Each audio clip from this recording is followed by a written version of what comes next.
खुलुमबाय स्टुडिअ दं आङो राकेश रामसियारि बे समाव मोननै राजखान्थि हान्जा थामहिनबा बिटिआर ओनसोलारि राजखान्थि हान्जा बे राजखान्थि हान्जाखौ गोबां रायजो राजाफोरानो बा खौसे जाजानो लुबैनाय बाथ्राखौ लानानै बे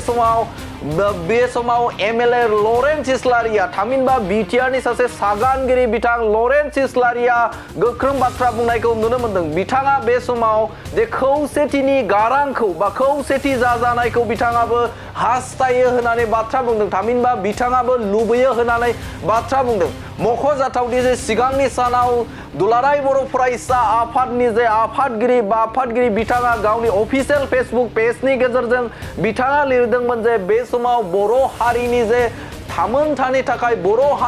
हारिनि जे संरैखाथिनि थाखाय बे समाव गावबा गावनि राजखान्थिखौ दोनथ'नानै बे खौसे जानांगौ होननानै बाथ्रा बुंनायखौ लानानै गुबुन समाव गुबुन सुबुंफोरा बा बिटिआर ओनसोलनि रायजो राजाफोरा गोबाङानो बे बाथ्राखौ लानानै बरायनायखौ नुनो मोन्दों आरो थिग बेबायदिनो बे समाव गुबुन दैदेनगिरिफोराबो गावबा गावनि जे बुंथिखौ फोरमायनाय नुनो मोन्दों आरो बेनि अनगायैबो मख'जाथावदि बे समाव बिथां लरेन्स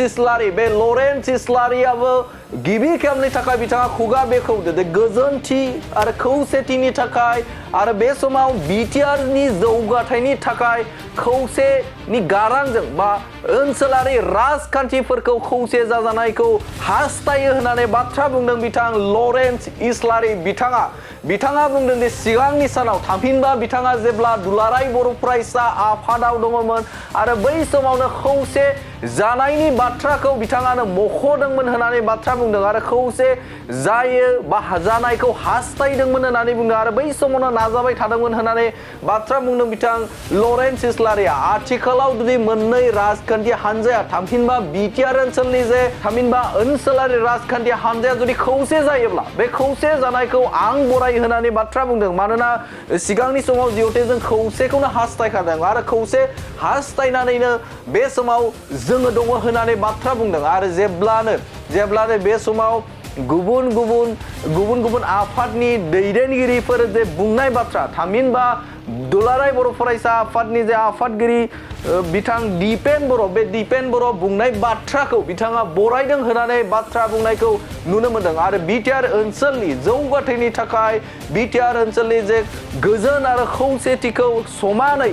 लांनो थाखाय बे समाव रिजनेल दोलो थामहिनबा ओनसोलारि दोलो बे दोलोफोरा खौसे जानाया गोनांथि दं होननानै बाथ्रा बुंदों बिथां लरेन्स इस्लारिया। बे समाव समाजारि बिजोङाव गोबां रायजो राजाफोरानो गोबां बर' सुबुंफोरानो खौसे जाजानाय जे गारांखौ थामहिनबा कमेन्ट्सफोर ससियेल मिडियानि गेजेरजों बाथ्रा बुंनायखौबो नुनो मोन्दों। बे समाव नोंथाङाबो मा बुंगोन कमेन्ट्सनि गेजेरजों नोंथांमोना फोरमायहरनो हागोन जे बर'नि मोननै मैखोम राजखान्थि दोलो जे बिपिएफ आरो इउपिपिएल बे बिपिएफ आरो इउपिपिएल जे खौसे जाजानायनि गाराङाव नोंथाङा मा बुंगोन बे समाव नोंथाङा कमेन्ट्सनि गेजेरजों फोरमायहरनो हागोन। गोजोन्थों। बरायथाव मोनसे बिबुंथि जोंबो नाजाबोदोंमोन जेब्ला जों दुलाराय बर' फरायसा आफादाव बिबान लानानै खामानि मावदोंमोन जोंबो नाजादोंमोन बेखौ जोंबो एक्सारसाइज खालामदोंमोन खिन्थु मोनसे जाहोननि थाखाय बेयो जाफुङाखै। दायो जुदि सोरबा सानोबा जोंबो बेयाव दङ जोंबो बिनि बेरेखा नङा एबा जों खौसे जानाङा जों होना नाथाय खौसे जानो थाखाय जायफोर आवगायबोनांगौ बिथांमोनाबो आवगायबोनांगोन मानोना जोंथ' जेब्लायबो बेबायदि नोजोरजों जों खामानि मावबोदों। दुलाराय बर' फरायसा आफादाव जों जेब्ला दङमोन जोङो मोननै पलिटिकेल पार्टिखौ ज' खालामनो थाखाय जों खामानि मावखांबोनाय साफा सोद्रोमा बेनिखायनो जोंहा आवगायबोनांगोन मानोना जोंथ' जेब्लायबो बेबायदि नोजोरजों जों खामानि मावबोदों। दुलाराय बर' फरायसा आफादाव जों जेब्ला दङमोन जोङो मोननै पलिटिकेल पार्टिखौ ज' खालामनो थाखाय जों खामानि मावखांबोनाय साफा सोद्रोमा बेनिखायनो जोंहा जेबो साननांगौ गैया। बिथाङा जेखौ बुंदों बेयो बरायथाव मोनसे आरो बेखौ लानानै जेन बयबो सानो बरायथाव मोनसे बिबुंथि जोंबो नाजाबोदोंमोन जेब्ला जों दुलाराय बर' फरायसा आफादाव बिबान लानानै खामानि मावदोंमोन जोंबो नाजादोंमोन बेखौ जोंबो एक्सारसाइज खालामदोंमोन खिन्थु मोनसे जाहोननि थाखाय बेयो जाफुङाखै। दायो जुदि सोरबाया सानोबा जोंबो बेयाव दङ जोंबो बिनि बेरेखा नङा एबा जों खौसे जानाङा जों होना नाथाय खौसे जानो थाखाय जायफोर आवगायबोनांगौ बिथांमोनाबो आवगायबोनांगोन मानोना जोंथ' जेब्लायबो बेबायदि नोजोरजों जों खामानि मावबोदों दुलाराय बर' फरायसा आफादाव जों जेब्ला दङमोन जोङो मोननै पलिटिकेल पार्टिखौ ज' खालामनो थाखाय जों खामानि मावखांबोनाय साफा साफा सोद्रोमा बेनिखायनो जोंहा आवगायबोनांगोन मानोना जोंथ' जेब्लायबो बेबायदि नोजोरजों जों खामानि मावबोदों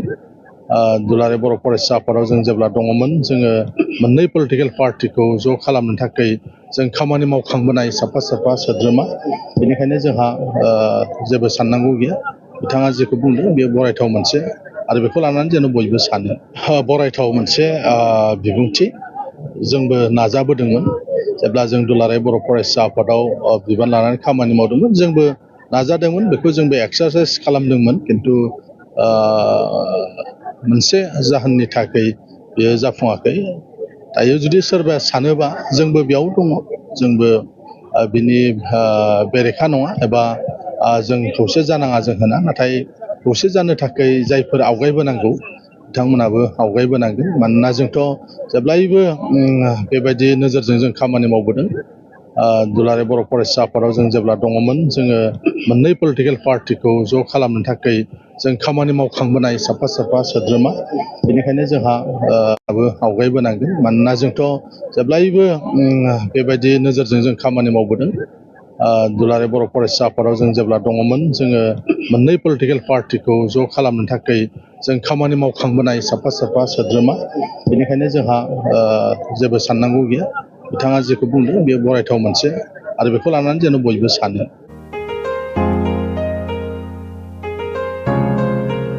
मोनसे फोसावथाय नोंथांमोननि थाखाय मोनसे गोजोनथाव खौरां लानानै फैदों